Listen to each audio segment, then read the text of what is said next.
कुरकुरीत, क्रिस्पी, चटपटीत पत्ताकोबीचे spring roll.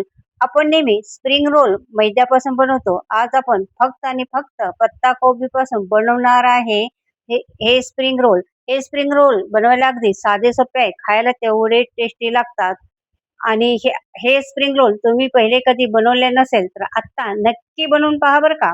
त्यासाठी सगळ्यात पहिलं आपल्याला लागणार आहे पत्ताकोबी. पत्ताकोबीचे आपल्याला एक एक पानं असं सुट्ट करून घ्यायचे आहे. पातेल्यात पाणी उकळायला ठेवायचे आहे आणि त्याच्यामध्ये हे पत्ताकोबीचे पानं घालून तुम्हाला 5-6 मिनिटं बॉईल करून घ्यायचे आहेत. तोपर्यंत मी बटाटे उकडून घेतलेले आहेत. एक कांदा, अशी हिरवी मिरची आणि धनिया घेतलेला आहे. कांदा आपल्याला बारीक कट करून घ्यायचा आहे. मिरची बारीक कट करून घ्यायची आहे. धनिया पण आपल्याला बारीक कट करून घ्यायचा आहे. आणि त्याच्यानंतर हा बटाटा चांगला हाताने मॅश करून घ्यायचा आहे. कांदा, हिरवी मिरची आणि कोथिंबीर बटाट्यामध्ये घालायची आहे.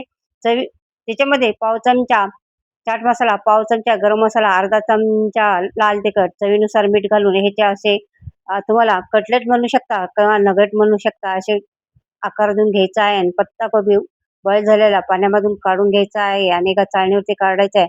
त्याच्या अशा जाड शिरा आपल्याला कट करून बेलण्याने लाटून घ्यायच्या आहेत बघा, अशा प्रकारे.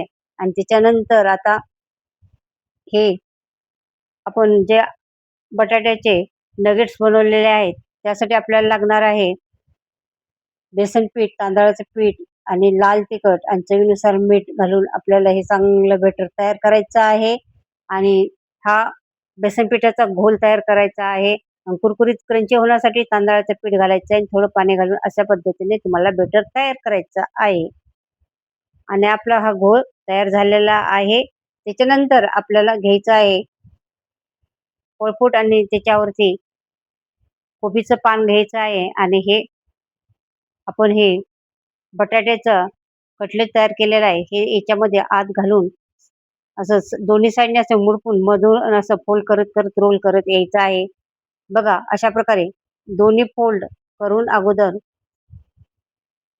असं रोल करत पुढे पुढे यायचं आहे. अशा प्रकारे मी सारे रोल तयार करून घेतलेले आहेत. हे रोल बघा, बघायला अगदीच अक्षरशः मैद्याचे असल्यासारखे वाटतात का नाही.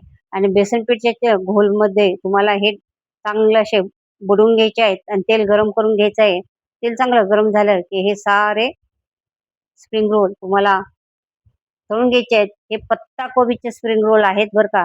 हे स्प्रिंग रोल दोन्ही बाजूनी चांगले खरपूस भाजायचे. टाकल्यानंतर लगेच हलवायचे नाहीत. त्याला 2-3 मिनिटं सेट होऊन द्यायचे आहेत. त्याच्यानंतर हे पलटे मारून घ्यायचे आहेत.